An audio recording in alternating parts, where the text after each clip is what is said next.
Now watch this. Watch the parables for a moment. And so now, at verse number 4, let's see what we might learn. Around verse 4 he says, what man of you again, having 100 sheep, if he lose one of them, doth not leave the 99 in the wilderness and go after that which is lost until he find it? What lessons might be learned from here? Number one, that every sheep, that every person, that every especially lost person, lost sheep, God cares for, as well as he cares for the so-called righteous that are in a safe and secure place. That's the first lesson that I want to share with you. That everybody matters, everybody counts, everybody has a value when it comes to God, when it comes to Jesus. A second thought that I think that's very interesting here is this one. And that is, those that, or I should say the sheep that goes away. It is not said why he goes away, or even how he strays off. And so the emphasis is not on how or even why the sheep leaves, but the emphasis is on the lostness of the sheep. I want to say it again. He does not say anything in regard to why or how the sheep leaves, but the emphasis is on the lostness of the sheep. You know, sometimes folk leave the Lord for all kinds of reasons. Leave the Lord, leave the church for all kinds of reasons.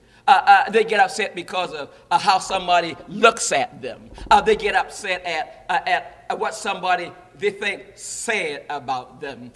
They get upset for all kinds of reasons. And the sad thing is, they need to remember that these folk didn't die for you. They didn't shed any blood for you. Jesus did.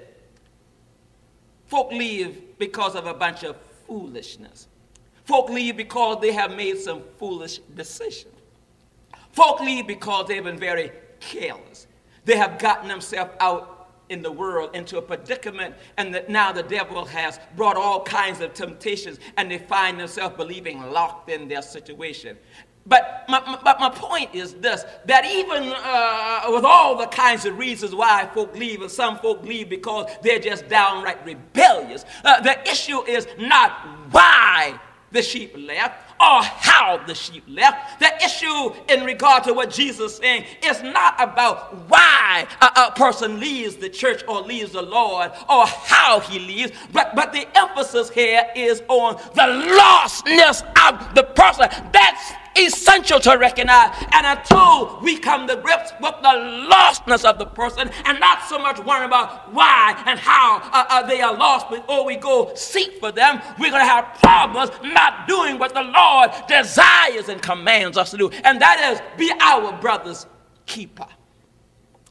But another thing I think that we learn is this one, and that is the persistence of the shepherd. Notice what the text says. Let's check the book. In Luke 15, around verse number 4, the Bible says, what man of you having 100 sheep, if he lose one of them, does not leave the 99 in the wilderness, watch this now, and go after that which is lost, how long? Until he find it.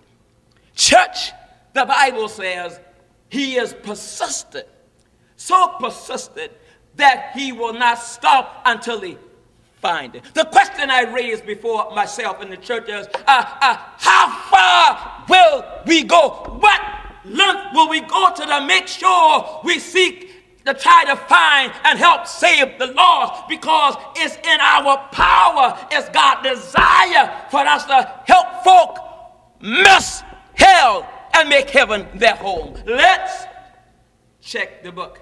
In the book of Matthew, but James, I want to say, James chapter 5.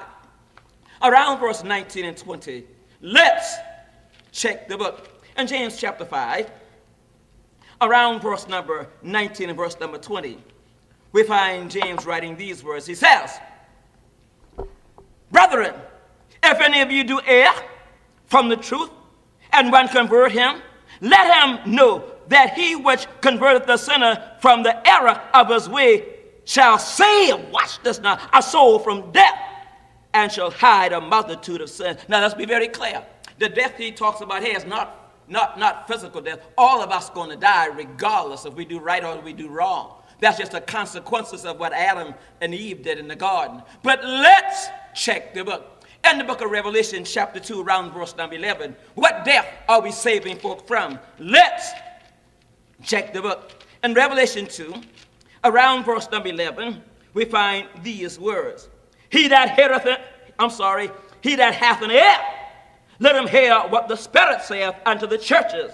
He that overcometh shall not be hurt of the what? Of the second death. And so we're talking about total separation from God eternally. Let's check the book. In the book of Revelation, chapter 20, around verse 14, John writes and he says, and death and hell were cast into the lake of fire. This is the second death. And so, church, he says in verse 15, and whosoever was not found written in the book of life was cast into the lake of fire. And so we have the ability, we have the power, we have the means to lead folk from death to life. But notice now what he says. In verse number 8, let's check the book. In Luke chapter 15, around verse number 8, he talks about another parable. Listen to what the Bible says. He says, either what woman having 10 pieces of silver, if she lost one piece, doth not light a candle and sweep the house and seek diligently till she find it. And when she hath found it, she calls her friends just like the shepherd did, and her neighbors are together, saying, rejoice with me. Why? For I have found the piece which I had lost. Likewise, I say unto you, there is joy in the presence of the angels of God over one sinner that repenteth. Now, it is said in study that we need to grasp an understanding about this coin. Some things that it suggested and pointed out. Number one, that this coin represented for women. It was almost like a ring on a married woman's finger. It pointed out that she was married. She was unavailable. Another thing is said that needs to be understood is that it also was a part, perhaps known as her diary.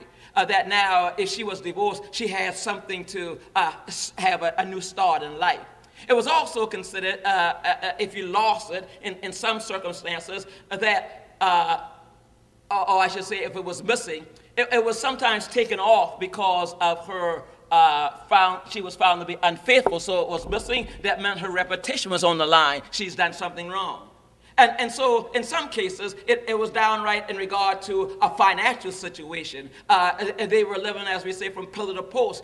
Things were very, very stressful. And so it meant something if she really lost a part of the wealth. So the Bible says, what does she do? She lights a candle. Why? Because the houses back there were made out of a flimsy material, straw and what have you.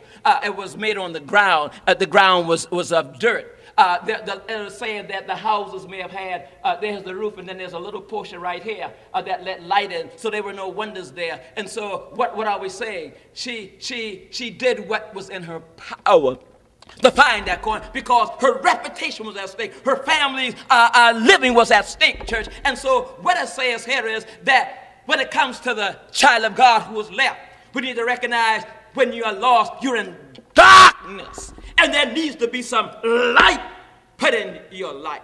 It also says here that you're dirty, you're in a place. But even the coin itself oftentimes had an image on it.